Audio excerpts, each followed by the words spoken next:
All right, good morning. Welcome to episode 2 of Tech Talks, where we explore the people behind the tech and really just keep it casual and talk shop, talk a little bit about people's journey. And it can start as early as childhood or as recent as midlife crisis, 30 to 40 range. But anyway, I wanted to welcome Matthew Smith, who is or was a chef that is now looking to make his debut in tech, looking for his first job, based out of San Diego, California. What's going on, Matt? Hey, Chris, what's going on, man? Thanks for having me. Yeah, thanks for joining. So, yeah, you and I met several months back in a space, and then just kind of circled the wagons there with each other. And I think that listening to you in the spaces, I mean, you're a super knowledgeable person, super chill, but very passionate about development. Um, Tell me a little bit about your journey and where did this all start? When did you first get your exposure to development and technology in general? Oh, wow. Thanks for saying the kind words. I don't feel that I'm very knowledgeable, but no, I actually started back in the early 90s. I was one of the first people that had access to the internet and my little social circle and whatnot. And then my very first foray into tech was writing IRC chat scripts for like little chat games with PHP. um, in the mid 90s because that was a cool thing to do living in the middle of nowhere, Florida, and being a nerd and not really having a social circle. Um, so I started there and then I moved off into building sites like fan sites for games I was enjoying playing on, like GeoCities and Angel Fire and stuff. Then my culinary career really took off, and trying to learn how to code back then was a lot more difficult than it is now. So my culinary career started taking off, and I just dove headfirst into that. But I was always keeping up on tech, and I was always one of the first people to adopt new technology. I was actually one of the first people in the alpha for Google Wave, if anyone remembers that Yeah, I dumpster remember fire. that. That I dumpster also fire. remember GeoCities and Angel Fire too. Yeah, yeah, and like everyone be mad because they hop on my MySpace page and I used HTML and CSS. I made it all pimped out, and everyone else I had those boring pages. Yeah, so we have a lot in common there with MySpace, and that's sort of my introduction to CSS. So you had a pretty tricked out MySpace page too. Oh yeah, I actually got in trouble because I had there's a musical artist that was kind of unknown back then, but I was a big fan of hers, and I was actually like had my page set up with a MIDI file player that was playing songs, like a couple songs of hers I really liked, and then I got a DM one day on MySpace like, hey, you need to take these songs off your page, please. That's copyright infringement. That's funny, man. I remember. So back then I was in a band, and so I was managing both the band page and then my personal page. But uh, my personal page, I just I just went as far with it as I could, and then I had auto playing music, which is frowned upon these days. But I took full advantage, and I never was asked to take some of it down, but I know for a fact I was using music that I didn't license and shouldn't have. But yeah, that's funny that you got flagged. So in the mid '90s, you're tinkering, you're kind of dipping your toes into this. Take a step back though. Before, how were you introduced to it? Um, and what was the sort of aha moment for you when you were just like, yeah, this is something that I like and I want to get into? I think for me, I wanted to get into video game design. I mean, I was a big gamer. I got my Atari 2300 back in the early 80s, and I'll be 42 tomorrow, so I'm kind of dating myself, but um, I I had my Atari 2600. I got an NES, and I just really enjoyed gaming, and I was like, man, I really like to build games. And back then there was a little known, well, in the 90s when I was first getting online and stuff, there was this little known game developer named Clifford Blazinski, also known as Cliffy B. And I was getting his games before he got to Epic. Back when we used to share video games through, well, not share, but people would send out video games through the mail. Like you'd find a random website, you put in your address, and then they send you a disc with like the first 5 levels of the game. And then if you wanted to keep playing it, then you sent them like $40 or whatever, and then they'll send you another disc with the rest of the game on it.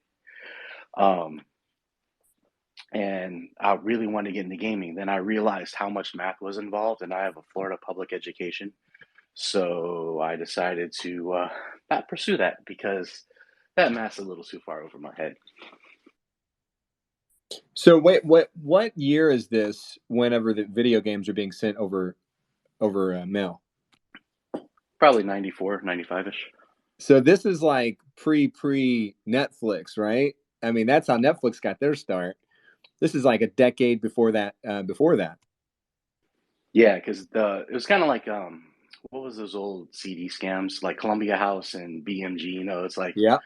subscribe here and we'll send you 3 discs, and if you like them and you get past the levels, or like you play the game and you get past a certain point, it'll pop up something on the screen like, hey, if you want to unlock the rest of the game, we hope you're enjoying it.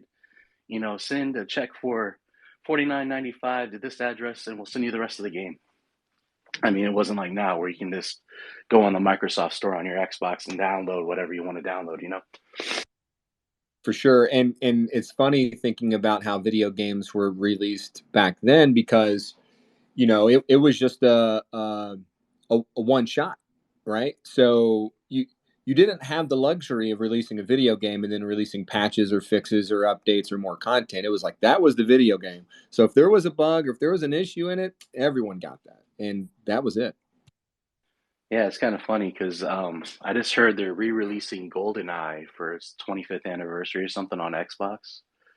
And dude, like when on the Nintendo 64 back in the early 2000s, when you got or the late 90s, when you got the Golden Gun, the game was over. You just walk around, one shot everybody. Yeah. Didn't have to worry about it. So I'm waiting to see how broken that's going to be when that comes out.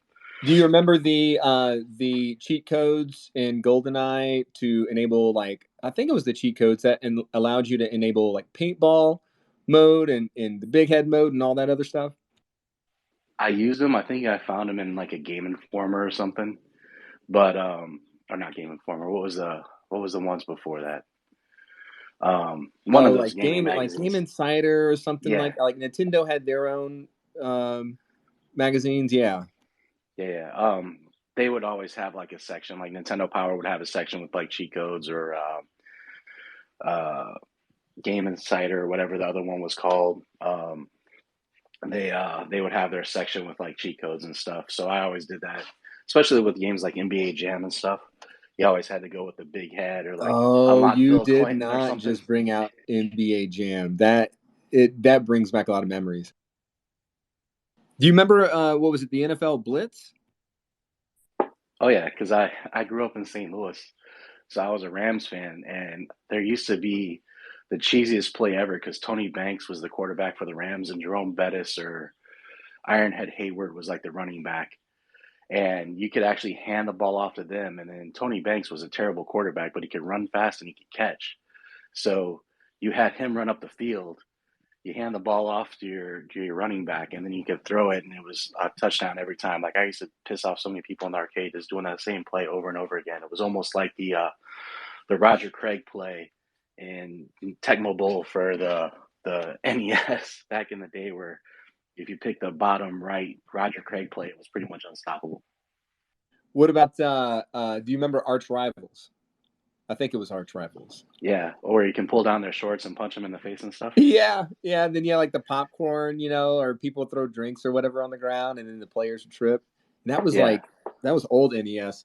So looking back on a lot of that stuff now, 2 decades ago or more, and so sort of knowing what we know now as developers, do you ever sort of break down the anatomy of how you think a game might have been developed or put together, like each character kind of sort of being an object and them having their own properties?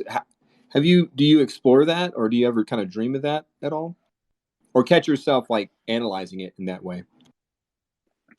I've been noticing it more like playing like newer games like Final Fantasy 14 online, where all you got to realize is everything you're doing is basically a loop. It's just like loops over and over again. You know what I mean? You go into a boss fight. That boss has all their attacks on a loop. So you just got to kind of break down the loop, think about what they're going to do, and then think about what you have to do and avoid it, if that makes sense. Like they're going to do this depending on how many phases the fight is and how complex the fight is. They're going to do the same four moves, and they're pretty much going to do it in a set sequence. You know what I mean? Yeah, there's like a it's pretty predictable at some point. It's like I got into Metroid, the new Metroid Dread, which is amazing, and I love how they brought it back to being a platformer, in kind of close to the original game. But it's funny, that you might lose several times, but once you learn sort of the patterns of that particular boss, it's like you're going to overcome it. So I think it's awesome how you have been influenced by video games as well, which is something I can totally relate to. um Top three video games for you of all time.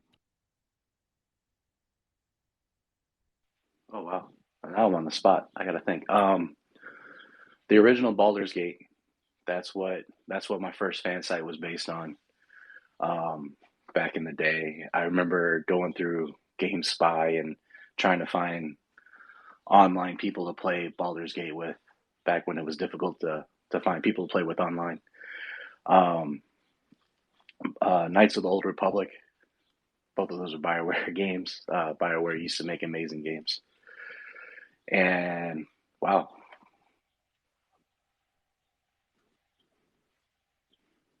So thinking of a maybe third. Diablo, maybe Diablo 2.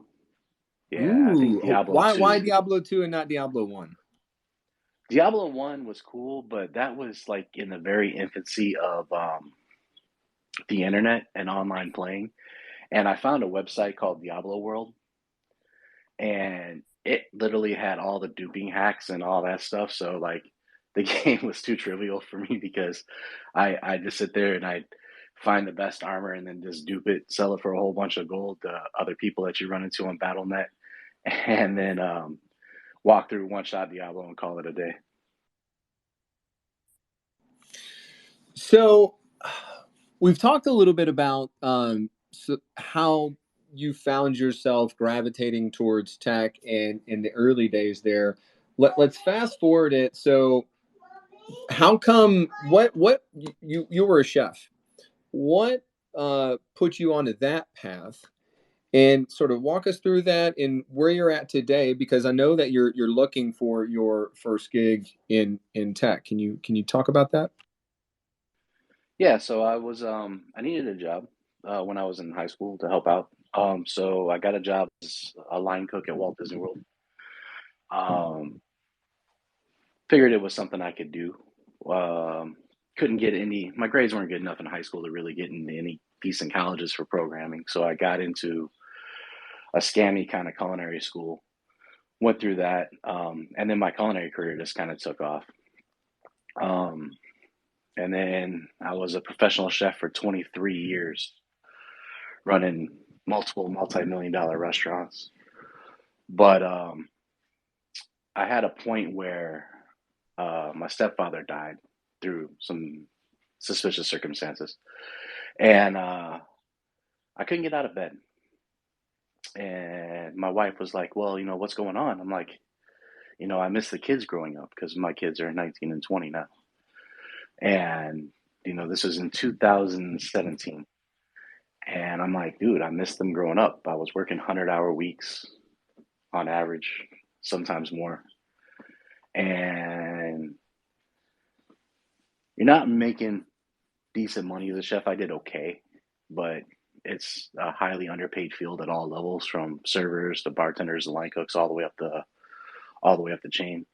And it was something that I knew the business model for the restaurant business is inherently broken. Hence why after the pandemic we've been going through, you see so many places close down because the profit margins are so small, and your livelihood's based on making X amount of money a week, turning X amount of tables, feeding X amount of people, and you look at some of these famous restaurants. I was friends with Paul Prudhomme, and K-Paul's closed down 2 weeks into the pandemic. And Paul Prudhomme was a famous chef, world renowned chef, and his legacy restaurant, and he passed away a few years ago, but his legacy restaurant couldn't even stay open for more than 2 weeks of being closed. Um, so anyway, back to 2017. My wife's like, well, you need to figure something out. Like, if you don't want to cook anymore, good. Find something else you want to do. I said, well, the only other two things I was good at was playing hockey and programming besides cooking. And I'm like, oh, I'm 37. I don't think I'm gonna make a comeback to playing hockey. So let me try programming. So I hopped on Code Academy, I think it was. Went through their basic stuff.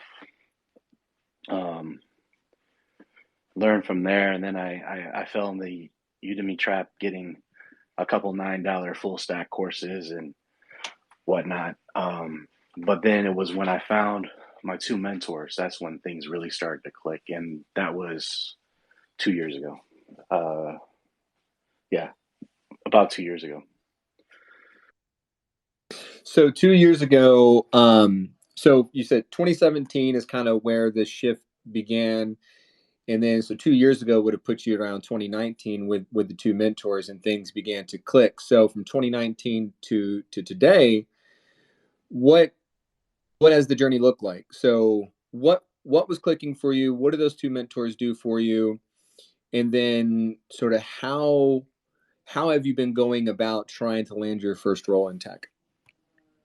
So yeah, so basically what was happening was I was still working 100-hour weeks in the kitchen, and then trying to spend 1 or 2 hours a day working with code. And then there'd be some days I'd be too tired not do it. And then I found myself in a circle where it was like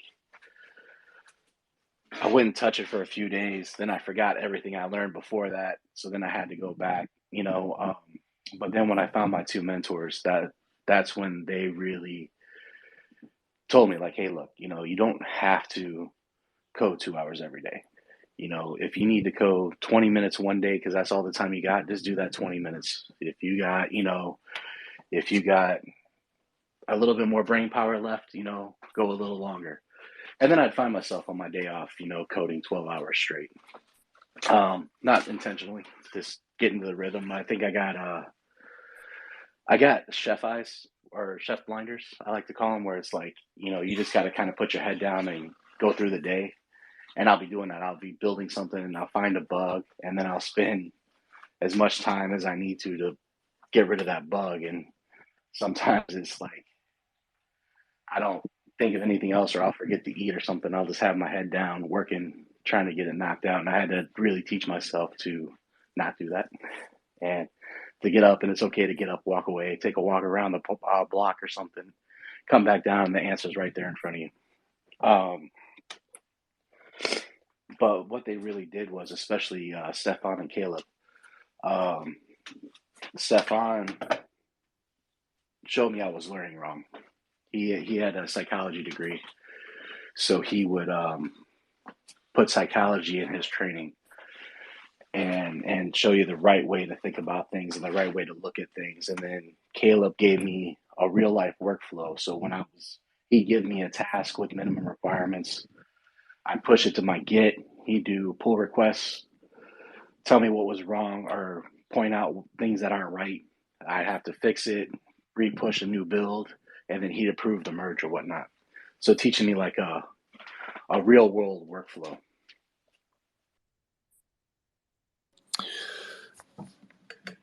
So So the mentors were helping to teach real world workflows and sort of prime you and prepare you for, landing a role. Were they, can you tell me a little bit more about the application process and where have you been looking and what does that look like for you? Yeah, so one of my mentors actually had a role lined up. He was actually hiring for, um, and I was going to get it. But what ended up happening was, due to me living in California, some companies don't like, especially now we're in this remote world, a lot of companies don't like hiring people from California and a couple other states. I think New York's another one where they have to pay more money in taxes or whatnot. So he was actually training me in Python Django so I could get this Python Django role at this company he was a senior developer for. And he was in charge of putting the team together. Um, but the higher ups in the company is like, nah, he lives in California. We're gonna bring him in. We're gonna make him a high level, a high level engineer, and then he's gonna tell us to f off and go somewhere else, that pays more money or whatnot. So they decided not to go forward with me just because of that. And then I had that another Python role that I was lined up for, that I went through all the interviewing processes, met the team, interviewed with the team, everyone signed off on me, and then at the last minute, they're like, you live in California. We'd rather not hire you if we found someone that's better that doesn't live in California, we're gonna go with them over you. So that's been kind of tough. More recently, I in December I came in second for a position that I really wanted. I thought it was going really well, but they went with somebody. I followed up with the head of the department about why they went with the other person over me. Is it something I didn't know? Is there something I need to learn? Like, what could I improve? And he was like, yeah, it was a toss of a coin. He's like, it was a hard decision. We took a week. It was you and one other person. We decided to go with the other person, kind of thing. So, those ones are tough. I'd rather miss something by like a mile or 100 miles than come in second place. Um, Other than that, I think I'm up to 700 applications, probably had about 30 interviews, um, a whole bunch of coding tests and a whole bunch of data structure algorithm tests that I look at and disclose because I don't get those. Like, I don't understand them. And, that's another topic for another day, I guess. But, yeah, that's been the bulk of my applying and interviewing journey. If you don't want to talk about this next part, that's totally okay. But if you don't mind me asking, how did how does that make you feel?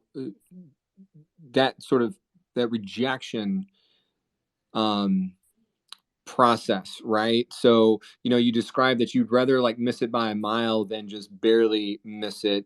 In having talked with you, for months now and sort of observing your journey, like I totally get and understand, and I've been there too, of how crushing that can feel. But for anyone who's listening, do you mind kind of sharing like how have you dealt with it, or how have you processed that? Oh yeah. It sucks. Like, I honestly, the one I had in December, I thought I had the job. Like, I was like, I think Danny kind of talks about it at the time where he had an interview and then he went with his wife's like, open a bottle of champagne, we got this. That's how I felt. I was like, man, I got this. This is in the bag. I was like on cloud nine for like 2 weeks. And then I finally sent the final interview. And I think a lot of it too was I was communicating with the HR lady, and she sent me a message on LinkedIn. And she was like, "Oh man, I heard your interview today went really good, went great, awesome, good job. I was on PTO, so I wasn't able to be there, but good job." I'm like, "Oh man, if she's on PTO and she's telling me that I did a good job in an interview through LinkedIn, man, I must have killed it." You know what I mean? And then, uh, like I said, a couple weeks later, I get the email, and I was just like, "Damn," like that close. And I talk to my buddies, me and you, Chris, we know a lot of the same people in tech or in the Twitter tech space. And I'm talking to a couple of them. And I was just like, they're like, oh man, you got so close. Good job. You're right there. It's like, yeah, but who came in second in the Stanley Cup Finals in 1993? Who came in second in the World Series in 2004? Like, you don't remember who came in second. You remember who won. Um, but it's also weird coming from my former career where I could leave a job one day, go to another place down the road, and be working the next day. And now it's just been like a year of constant applying, constant networking, constant trying to get my foot in that door. And then, either getting a slam shut or getting ghosted. I think I dislike getting ghosted the most. Um, like I did a technical interview with an agency and I killed a technical interview. Like the guy, I've never had a job in tech. I've freelanced and I've built sites for companies and stuff, but I've never had an actual technical job in tech. And I took their technical interview in Python, Django, and SQL. Killed it. They rated me out as a mid-level Python engineer, and the lady from the agency's like, "Well, we only have senior level jobs or junior level jobs, so we don't have any mid-level jobs right now. I'll let you know when we have one." I said, "Shit, I'll take a junior job. Like, I'll take that. I'll do that. Just to get my foot in the door." They're like, "Oh no, I don't want to disrespect you by it's not going to pay you that much." I'm like, "I don't care. Just put me in for the role." And then never heard anything back. And then I email her back once a month and never hear anything back. I think that's the ones that are like the hardest. So, what has your strategy been? Is it LinkedIn? Is it trying to work with people through your network? Are you looking in just your local market? Are you looking abroad? Can you expand on that? Man, I messed up. I messed up with my local market because when I first started learning, since then the market shifted. So when I first started learning, the market was PHP and Python. So that's what I learned. And then your basic, either Angular, React, JavaScript, HTML. But now the market in my area shifted. Now it's all .NET and Java, and those are the two I don't know. So I screwed up there. Yeah, but no, I look for local things. I look for remote things. Um, I get more. I get more quality leads off LinkedIn versus anything else or Dice. Those are the two that I've had the most success with, especially once I cleaned up my LinkedIn profile and really focused on putting effort there. That's when things have come through. But now it's like, I've been freelancing since 2017 here and there. So now it's like people like, look, oh, he's been freelancing since 2017. You must be a senior engineer. So I'm like, now I'm getting a lot of senior engineer roles. Like, nah, homie, I'm not there yet. Have you found freelancing in the past couple of years? Like that, does it help to pay the bills? Like I know because you've got a birthday this Friday, right? In I believe 42. Yeah, I'll be 42 tomorrow. Um, Freelancing's cool. I don't particularly like it just because I don't like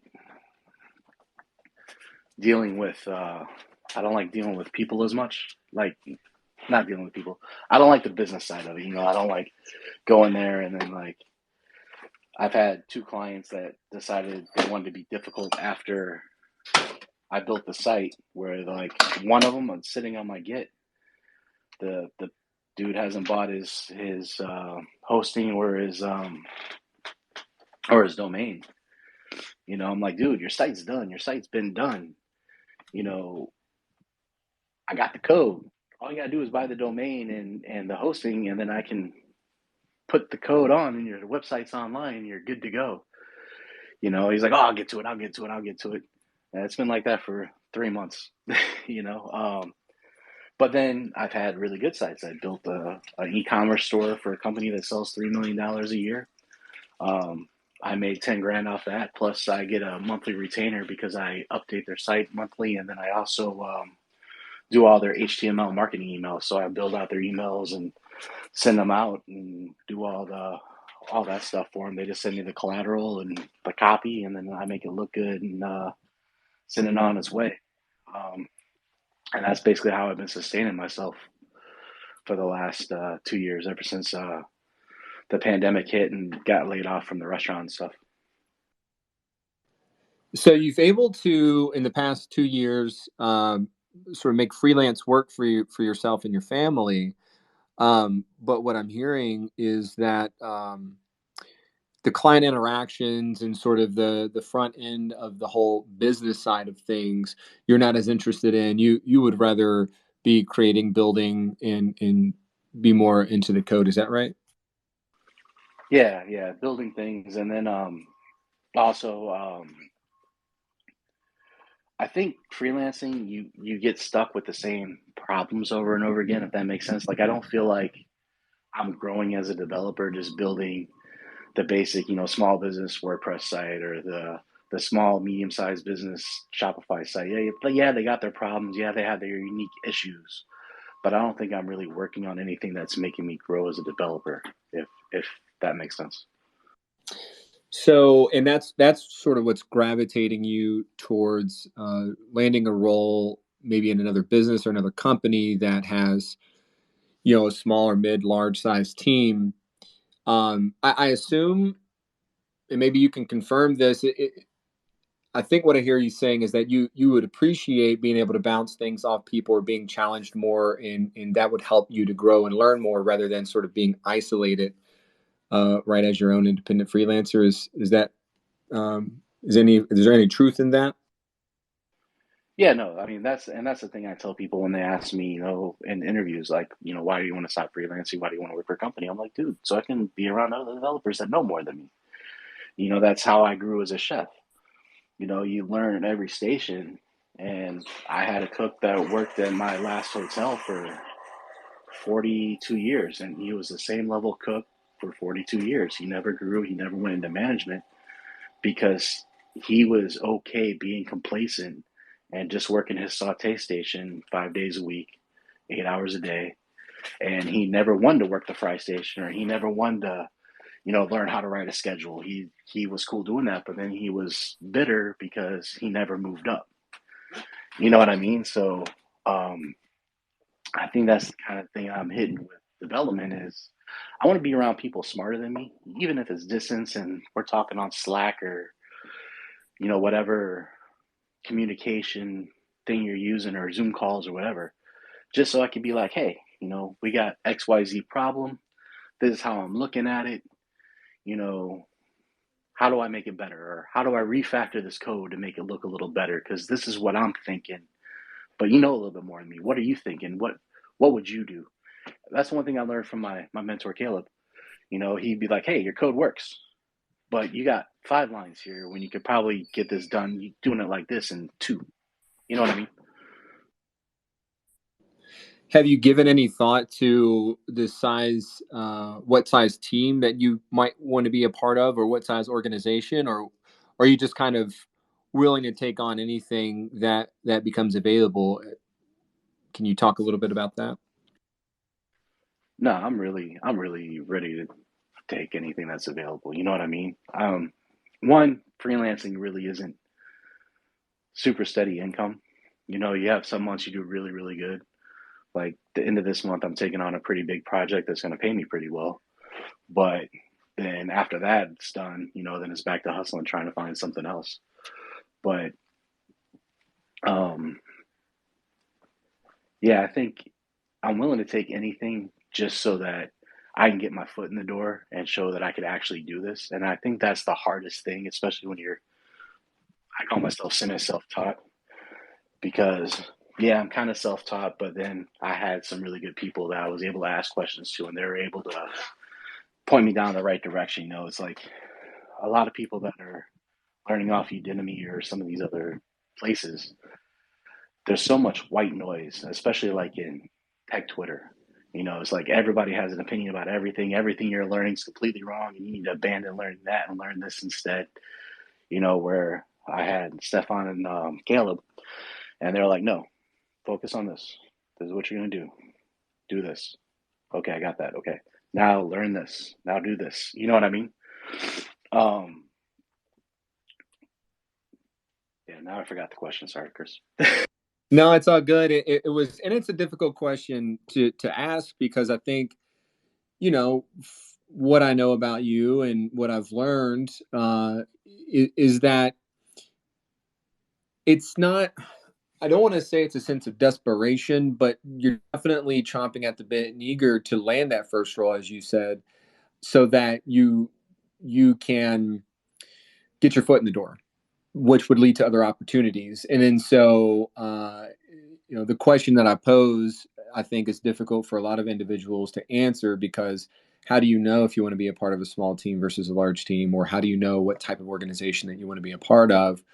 All you know is that you really want to collect a paycheck to do the things that you love to do while gaining on the job experience, and then be able to pad that resume so that you can seek out other opportunities. Um, so tell me, we're going to shift the conversation just a little bit to what are some of your favorite things? So I've seen a couple of your blog posts that you put out there. It looks like you have WAG CMS, I think is what it's called, that you've been diving into. You want to talk a little bit about the technologies that you're into today? Yeah. Yeah. So, Wagtail is a CMS based on Python Django. The company that started was actually one of the companies that I was getting my foot in the door with, and then they didn't want to hire me because I live in California. But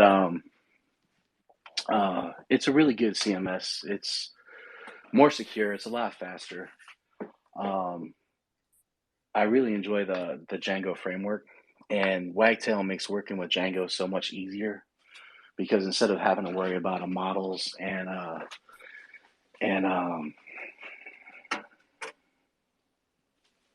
no, lost the name of the other file. But instead of dealing with multiple files, they kind of combine them into one file, and that's how you build out your applications. I've built four sites in Wagtail for different types of organizations. It's really cool. I mean, my mentor Caleb, he actually built the Jet Propulsion Laboratories Wagtail site. So I enjoy that. Dipping my toes into my new portfolio that I'm gonna finish fixing an error today for and getting up is built in T3 stack by Theo. Um, so it's Next.js, Tailwind, React, and it's going to be hosted on Vercel. I had a lot of fun building that because it kind of reminded me. Oh, and TypeScript.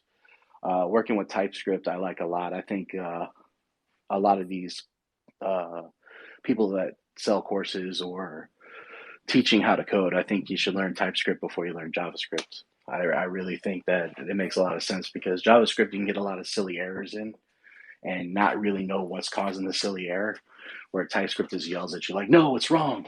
Fix it right here. Big red line. So I enjoy that. I've been enjoying React. Before that, I really like PHP and Laravel and Vue.js. I actually didn't want to jump on the React bandwagon, for lack of a better phrase, because I really enjoy Vue. I like Vue and Laravel a lot better. I hear a lot of folks that say that they enjoyed Vue and they've really enjoyed Svelte. And for a time, if I'm hearing you correctly, I was a little bit like you. I was into Vue first, a little reluctant to dive into React, purely because of biases and personal opinion. Just didn't like how it was trying to put everything into JavaScript. But I will tell you, I fell ass backwards into React myself, learning React by building Gutenberg blocks. And yeah, I love it now. Same kind of goes for learning PHP. Fill ass backwards into PHP simply by learning WordPress. So it's funny how you just tend to learn languages by proxy, right? Yeah. No, I really enjoy PHP. Like, people knock PHP because it's older and whatnot, but the latest build was a PHP 8. It's enterprise ready. It's up there with Java and C Sharp and stuff. Its security is a lot better. It's a lot faster. So I really like it. And I think Laravel is probably the model for a backend framework. Like Django's cool. Django is really cool. Python's really cool. I like both of those languages, or that language and the framework. But working with PHP and Laravel and Vue especially, like those three things working together, it's like harmonious almost because they all work together so well, in my opinion. If you enjoy Laravel and PHP and WordPress, obviously, there's a theme out there built or released by it's called Sage. And what is that? Roots is the name of the agency or the company, and it's using the Blade template system. And if I understand that correctly, Blade is a Laravel sort of tooling technique, and you might enjoy that if you ever wanted to dig into it. But you mentioned Next.js and a Tailwind project. What is that project, and what are you going to use for the back end, if anything? Yeah, it's gonna be my new portfolio. My current portfolio is a few years old and it's ugly, but at the time it was the best I could do. And now that I know so much more and I'm a lot better, it's time to update it. Not really using much other than Next for the back end. I mean, I'm not saving a lot of stuff. All my projects that are going to be on there are going to be they're hard coded into a data.ts file in Typescript, and then it just pulls I got it mapped, and it just pulls the data and then displays it in the components. Well, I tell you, Matt, you got a birthday this Friday, right? That I do. Tomorrow I'll be the big 4-2, the oldest I've ever been.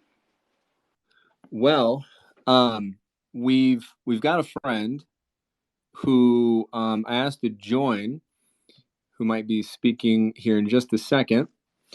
And I've invited this person to help talk us through landing a role in tech, and what are some strategies that that we can take a look at in terms of putting you at an advantage when getting into in front of some folks. So, Danny, welcome. What's going on? I should have been here earlier, but stand-up ran a little bit over. Chris reached out to me to come talk and, hang out with all y'all. And honestly, obviously future happy birthday if I don't talk to you before then. But I'm kind of excited about all the things that you've been doing and the way that you've been growing. I'm kind of just looking forward to seeing your continued progression, so to speak. That's my dude, Danny, right there. We both big 8-Ball and MJG fans, so it's all good. So, Danny, what can you, Matt's, I don't know how often you talk to Matt. I talk to Matt pretty often, and he's expressed to me just a lot of in through a lot of the interview processes that he's went through. He's been really working hard to try to break into tech.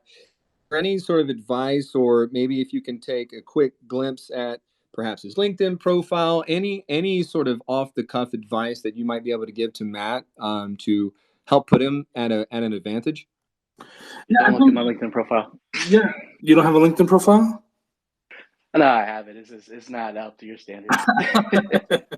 Look, it doesn't matter if it's good or bad. What matters is that you're putting forth the effort, because we were in a space yesterday with a bunch of hiring managers, right? And one thing that I genuinely love is if I can start giving actual hiring advice and they are like, yes, yes, yes, because it applies to them even, right?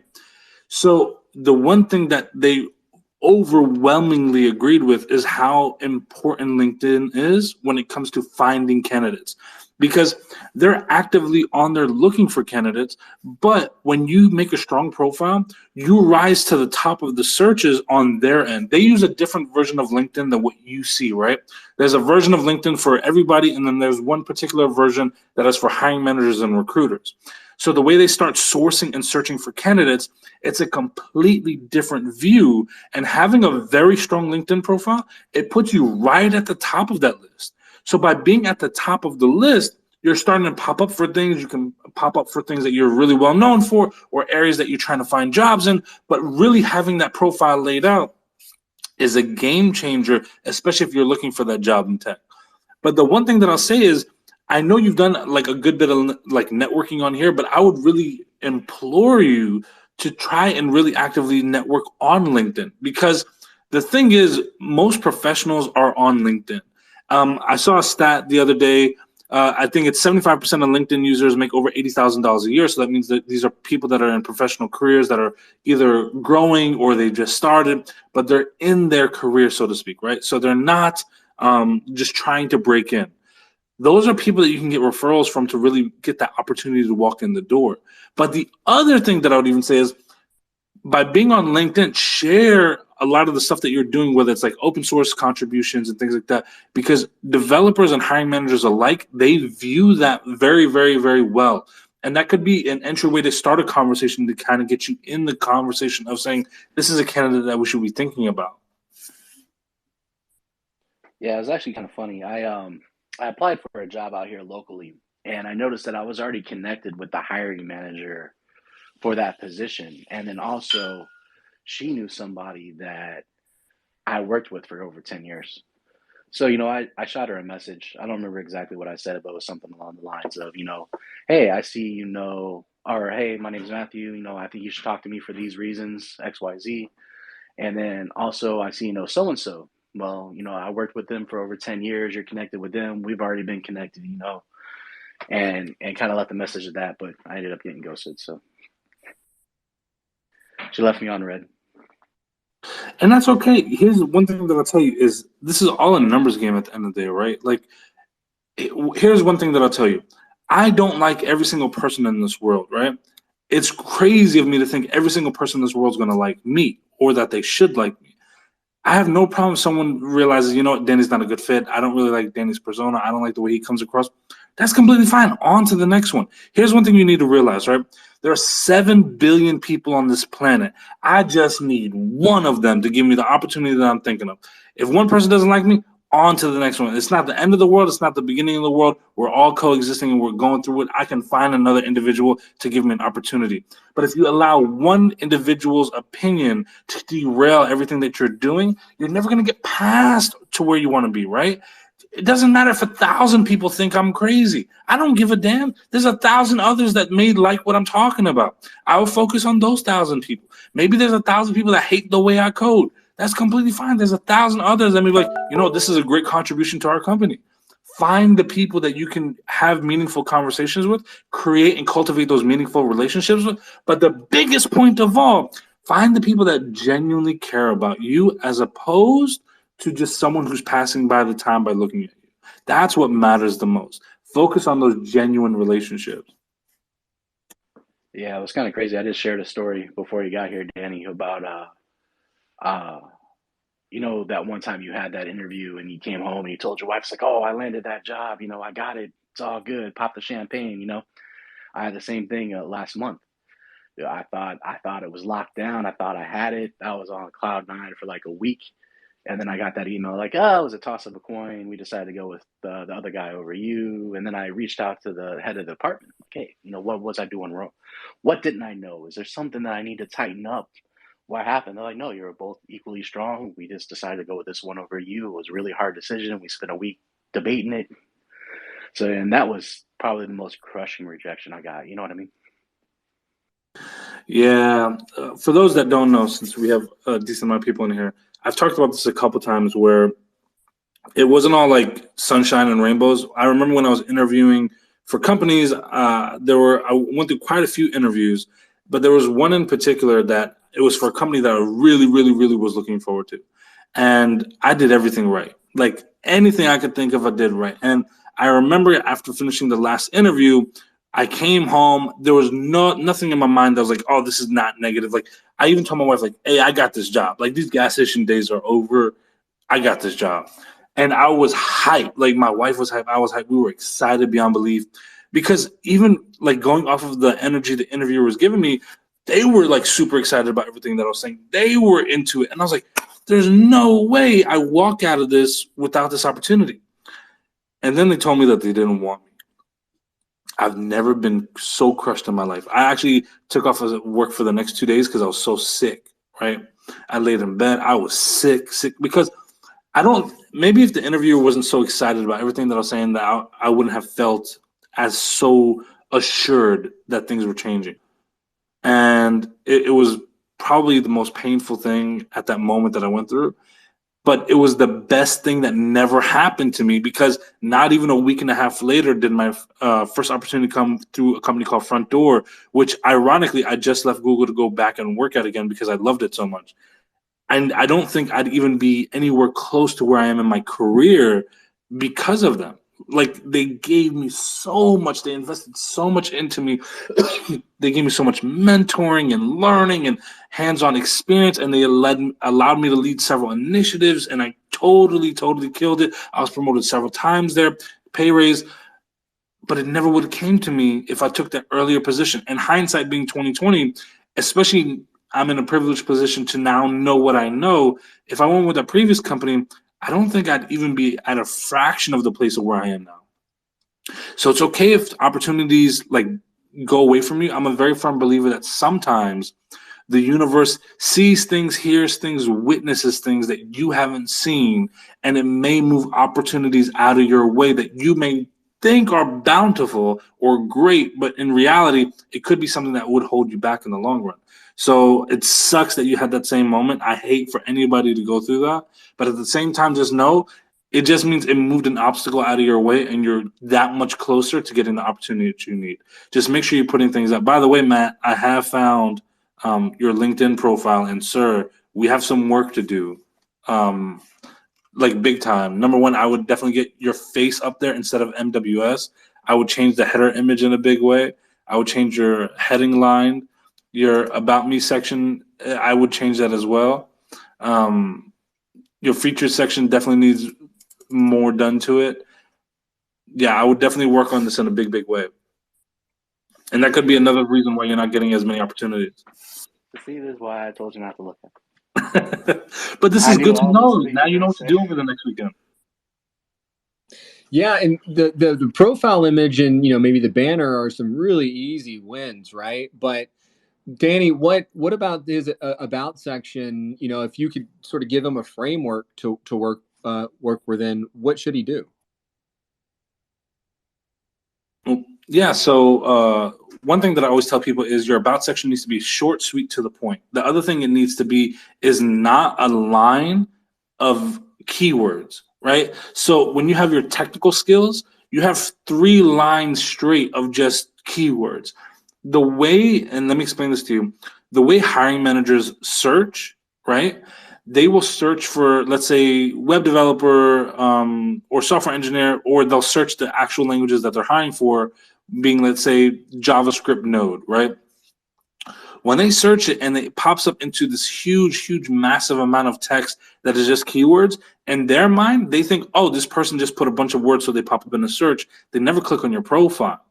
So what you want to do instead is actually work your most valuable tools into those lines in your About Me. So giving you an example of one that I did the other day, highly experienced customer facing approach, utilizing front-end technologies like JavaScript and React to create very smooth flows for customers.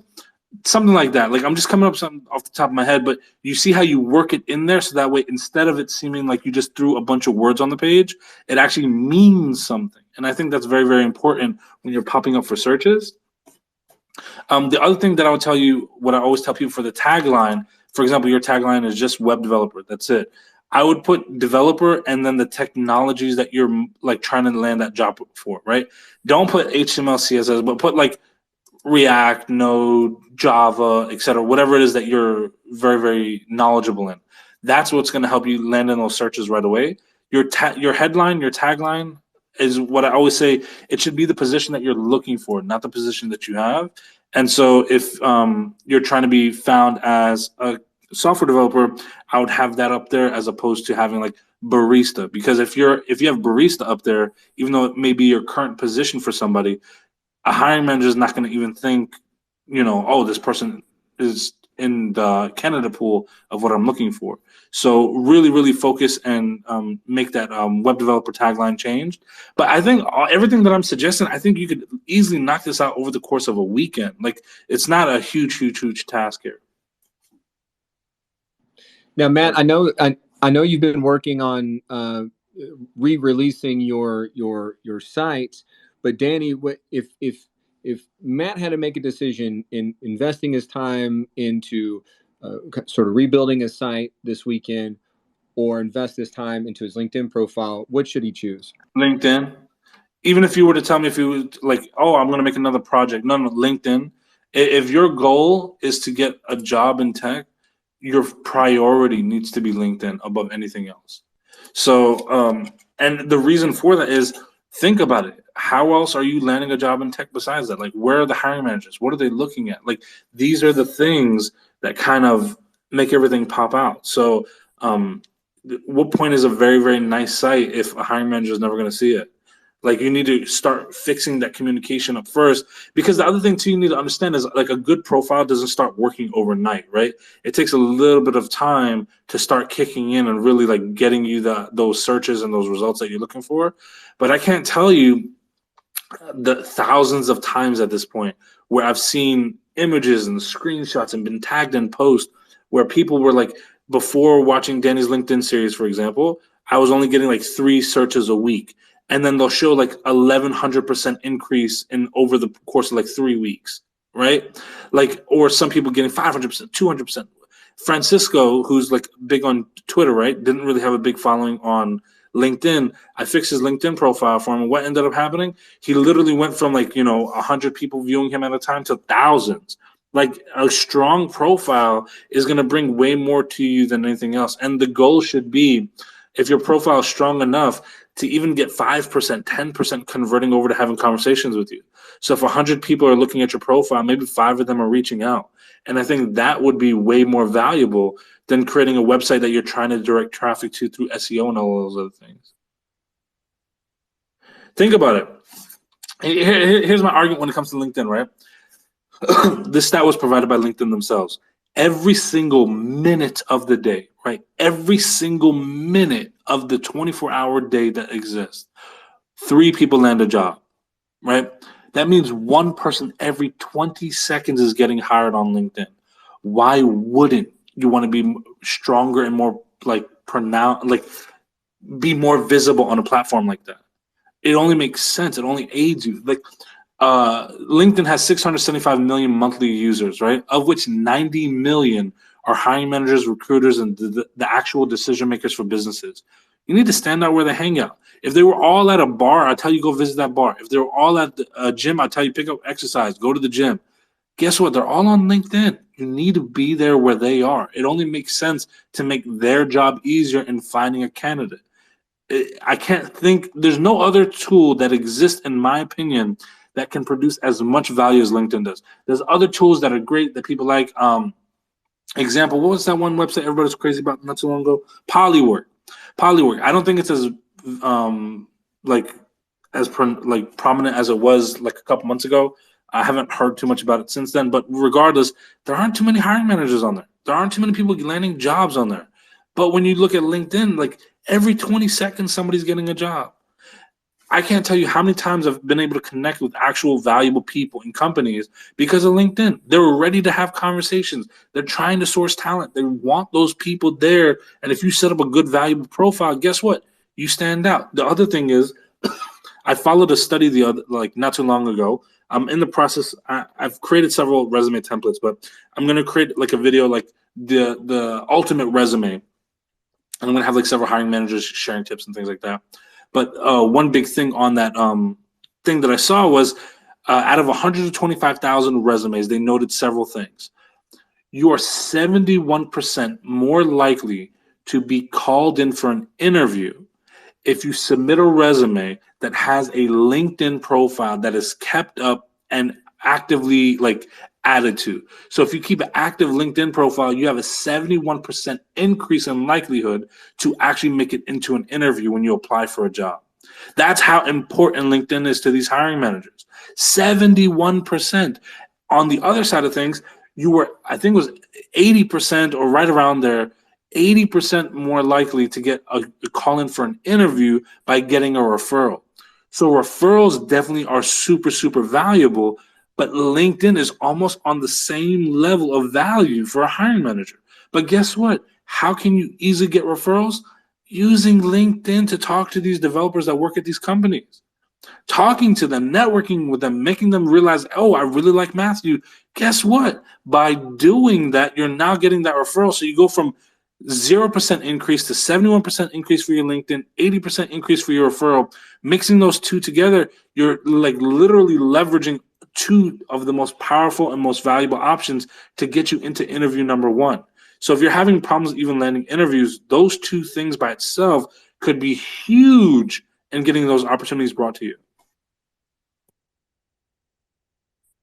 Matt, you still awake? Oh yeah, I wasn't trying to take notes, but Danny talks too quick. What do you think, Matt? I mean, is any of this to you, or is any of it helpful for you? Oh no, Danny's right. I gotta pay a little bit more attention to LinkedIn.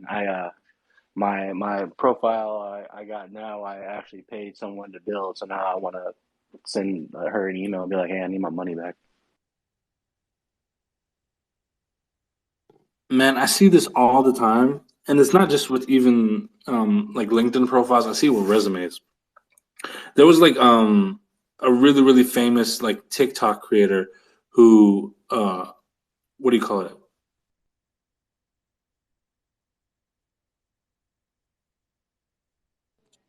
Danny, you didn't just get rugged, did you? I think he might have. Matt, are you with us? Yeah. We're gonna have to give Danny a chance to come back into the space. So, there. Let me just kind of empathize for a second, because I know how easy it is to sort of put the blinders on. And you mentioned the chef blinders earlier in the conversation, but it's sort of it's a cyclical thing, and it's this vicious cycle where we're focusing on a product or a site or the code or building stuff, right? And we hear it a lot in here on Tech Twitter about people going through course hell, or buying up all these Udemy courses and then constantly learning, the forever learner. And then the thing is and I'm speaking from my personal experience, you sort of feel paralyzed in thinking, why put all this work on my LinkedIn profile just to have visibility, right? And to the people who might hire me.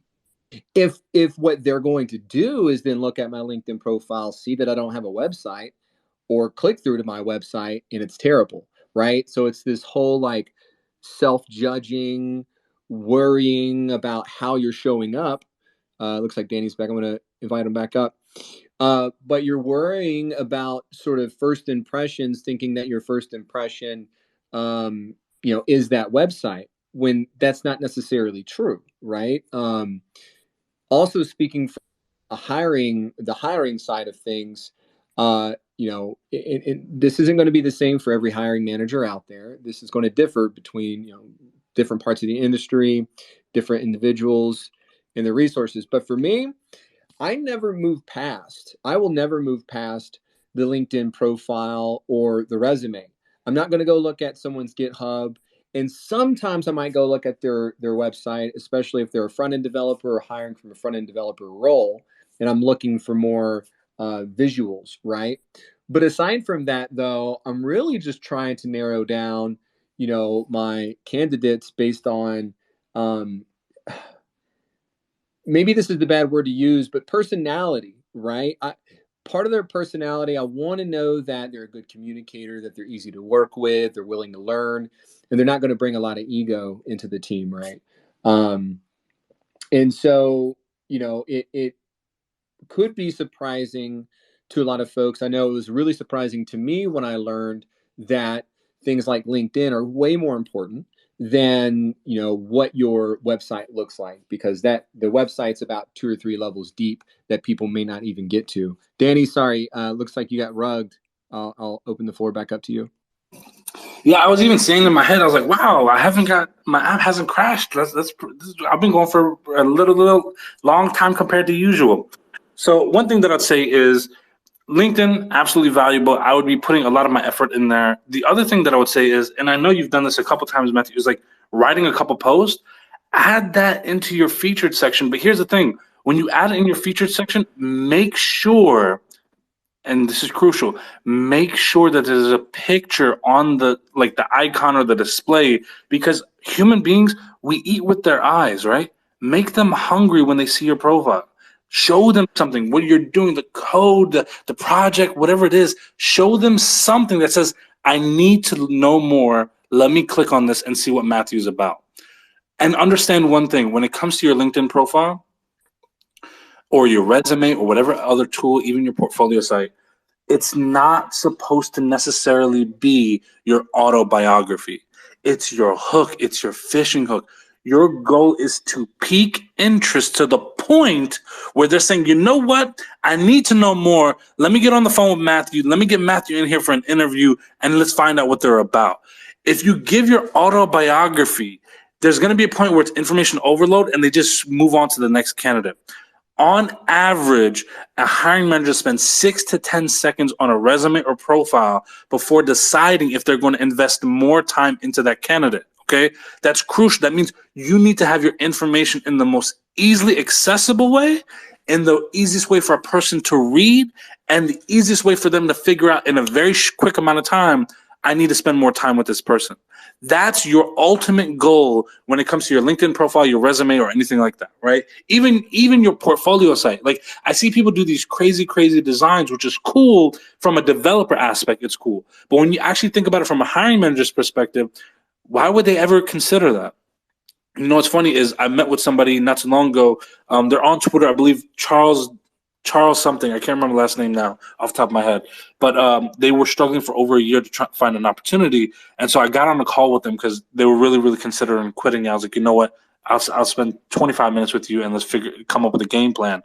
They had like the coolest portfolio site from a developer aspect. But if I'm thinking from the business aspect, right? I don't know anything about code. It was one of the worst websites because a customer, if I were to create a business website, how would they ever figure out the flow, where they were supposed to go, what they were supposed to do?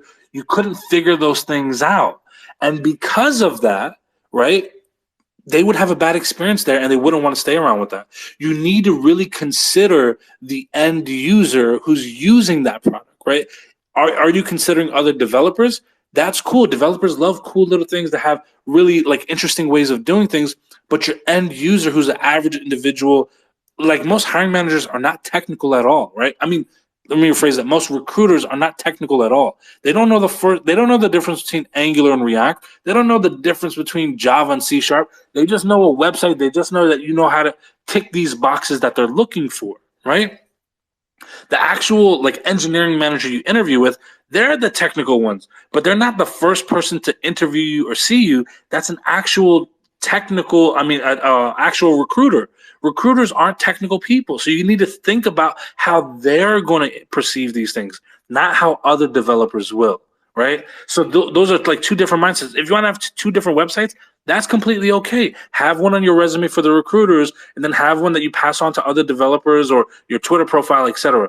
But really consider end users when you create things. And I think that will be a huge breaking point for you when you create your personal websites and things like that. The flow from one point to the next should be a priority and not an afterthought. It should be planned out in the beginning so that way you can make sure that you're doing things in a really great way. But going back to the point that I made earlier, please, if you have 2 days, if you only have 2 days and you need to prioritize one thing, it's going to be your LinkedIn profile. It's not going to be a portfolio site. It's not going to be the other thing. You need to get that LinkedIn working so that way people can find you.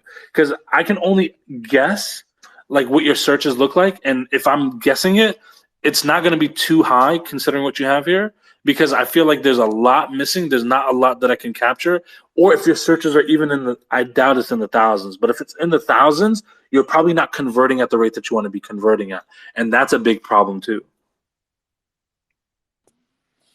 What do you think, Matt? Your birthday is tomorrow, and Danny's giving you this free birthday gift there. Now, I also posted up top his YouTube playlist that I think, you mentioned having paid someone to help build your LinkedIn profile. Man, here's some free resources for you, man. Let's get you a job for your birthday. Yeah, no, I'm gonna look into it.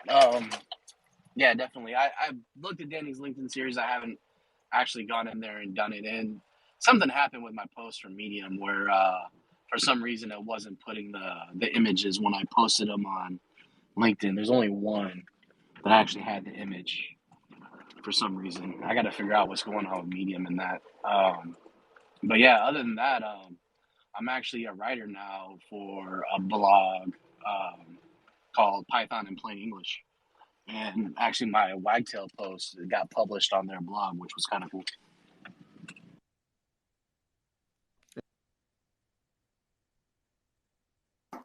You know what's funny is I see all these people that charge all this money for like resumes and LinkedIn, and that's cool. I'll never knock somebody making money, but that's a particular reason why like I put out all this information for free. I don't want a lack of income being the reason why someone can't have access to an opportunity, and so that's why I do this stuff. Like, I don't make a damn dime if somebody gets a job in tech. Like, I don't get anything for that. Like, the only thing that I get is a screenshot their congratulatory post or the DM that they send me saying, "Oh, I got the job and you helped me get it. You helped me with the interview prep," or whatever it is. That's the only thing I get out of this. So for me, my only hope is when you get to where you're going, you help other people along the way. That's the only way this is worth it for me. Otherwise, if I help a lot of people and they don't help others, it's a complete waste of time for me. So for me, my only hope is, to be completely honest, I guarantee like if I took that whole LinkedIn series and put it behind a paywall, I would make so much money. Like, I would make a stupid amount of money, especially with all the success posts I have from it now. Over 700 people landed the first jobs in tech in the last 21 months. I would have it all. I have boot camps that even took the whole series and added it to their curriculum. I'd have it all. Doesn't interest me. I make enough money doing my job. I don't need to make more money doing this.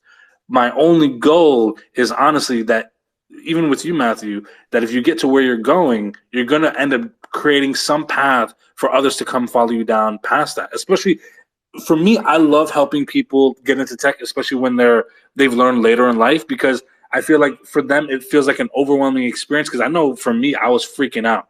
Like, every time I went to a meetup, it's a bunch of 20-year-olds that have been coding since they were like 13 years old. And here I am. I didn't touch a line of code until the age of 30, right? I felt out of place because of that. I know sometimes it can be daunting or weird or bizarre, but I guarantee you, if you just really focus, 2022 can be the year that you actually make some things happen for yourself. Yeah, no, that's part of the reason why I started my junior developer support group, was because, I felt alone. And dude, want to know how many times I thought about quitting and giving up. But I started my junior developer support group on Twitter Spaces early on in Spaces because I wanted a place where people could ask questions and not get that whole leak code, bro. Oh man, it's so easy. Why can't you figure it out? Look, all you got to do is this. People can feel comfortable to ask the questions like, "Hey, why doesn't this for loop work?" I know Chris has been in spaces where he was actually live debugging in some of my spaces people's problems. He's like, "All right, you got a problem with the React. All right, what's going on? What's the error message you're getting? Okay, try this." And that's one of the things I really wanted to give back, because I gotten help from so many people, and having a safe space where people can ask silly questions or ask questions and not feel like they're going to be ridiculed. You know what I mean? Because when I first started learning the code, this last go around, I'd post something somewhere and people would be like, "Oh man, you're such an idiot. It's so easy. Look, the error's right here. You missed a semicolon on line 32. I've been staring at that damn block of code for 45 minutes, and I didn't see that missing semicolon. You know what I mean? Honestly, yeah, because I can tell you, I have a Discord channel. We have almost 8,000 developers in there. It's been growing nonstop. And one thing that we often say in there is this place is kind of like Stack Overflow, but without the criticism or ridicule. Like, I don't want anybody feeling small or minute because they don't know something. And I hate when people are like, I can't believe you don't know that. There's a whole lot of shit I don't know, man. I'm a professional. There's so stuff coming to me that I don't know or I've never even been introduced to. Matter of fact, just yesterday I had somebody. So I had a problem at work. My task was without like breaking rules here, but my task was I had to allow external scripts onto a page for tracking. And so I was looking in our code base and we did something where we kind of wrapped it in like a wrapper for static props and we're passing them in as props.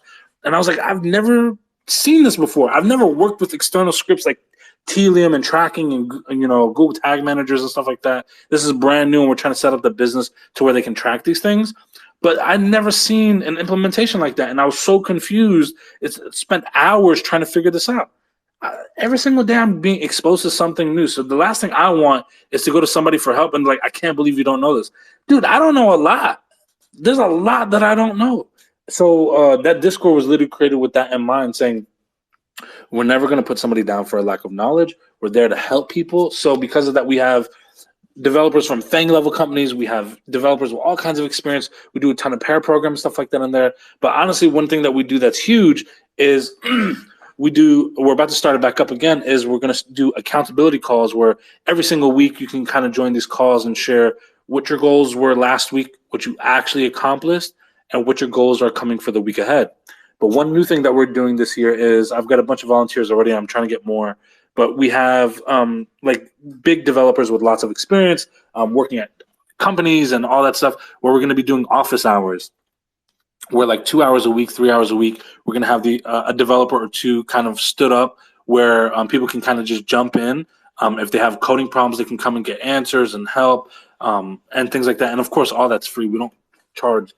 I'll never charge for anything. So it's always free and just a great way to kind of get help when you're looking for like questions or trying to find resources, or if you're trying to make a program and you're stuck on something, maybe we can help. Can't guarantee it because obviously, they've never coded it. But I know like one of the first volunteers we have is like an ex-Googler. So like that's a great way to kind of set the tone for the kind of people that we have coming in to kind of help out. So that's the ultimate hope with that, community being like a really valuable resource for those that need it. So hopefully, you keep doing the same thing. But if worse comes to worse, you can always find help in there talking to all these people. Yeah, no, I'm in your Discord, but I don't really participate in there too much. I just kind of go in there and check things out, see what people are talking about, then I bounce somewhere else. I don't know. I don't like Discord, probably because I'm in too many of them, and then every time I open the app, I get like 10,000 notifications. Well, I tell you what, we're about 20 minutes over. I'm going to start winding it down. But Danny, thank you so much for coming up here and speaking your words of wisdom. Be sure, that's my son in the background. Be sure to check out the link above, Danny's playlist there for landing a job in tech. Matt, we've been circling the wagons for quite some time. I'm glad to finally have you up and talk this out. We talk a lot in private. But I think that there's a lot of value that people can learn and listen. I can't with them in the back. Yeah, hold on. But I think that a lot of people can get value out of listening to some of your struggles and journeys, because we've all been there. A lot of us maybe are still there going. And people like Danny are just incredible for our industry and helping people navigate through all this. But thanks so much, Danny, for coming on, being a guest, and Matt, thank you as well. No problem. Thank you for having me, and thank you for even inviting me out. I was happy to be here for Matt. One thing that I'll even say, I just pinned the tweet at the top too. A lot of people have found some real good value in this one. So one thing that I'm doing right now is I'm actually vlogging, kind of. I don't want to call it a vlog, but the goal is to kind of give an insight onto what professionals do on the day-to-day. I've made sure that I checked with my bosses, like I'm not breaking any NDAs or anything like that. So I'm not going to show you like company code, but a lot of the focus of that is actually sharing with you the technical things that we do on the day-to-day. And it's been really well received, so much so that I've even been like talking to a lot of bootcamp students where like, I was looking for this. I just got tired of seeing a lot of these like day in the life videos of a developer. But the only thing that they really talked about is like, I ate lunch here and this is what I had for a snack. And I went to the company snack room and got these things. Like those are cool, but it never really answered the question of what I was looking for on what does a developer actually do on their day-to-day? Like, what are the tasks that you're faced with? How do you approach things? What do you do when you have problems? So I cover a lot of that in there. I'm going to make a couple videos out of it. We'll see how it goes. But if that first one's an indicator on what people think, I'm probably going to be doing this for a little while. And the hope is I can guide you through and show you like a lot of the work tickets that I do on a day-to-day. Awesome. Thank you, Danny. And also, for those of you just tuning in, there's also spaces.am, which is a platform that we've been working on where people can take a look at upcoming spaces and also take a look at previous spaces that individuals have hosted. So be sure to subscribe to the newsletter. It is not currently up and live. It is still being worked on. If you have any questions, feel free to ask away in the DMs. All right, we're going to wind it down. Matt, do you have any closing words? No, thank you for having me. Chris, you're a good dude. And Danny, if you want to read my first interaction with Danny, I have a blog post about it on my Medium talking about growing your Twitter space or growing your network with Twitter Spaces.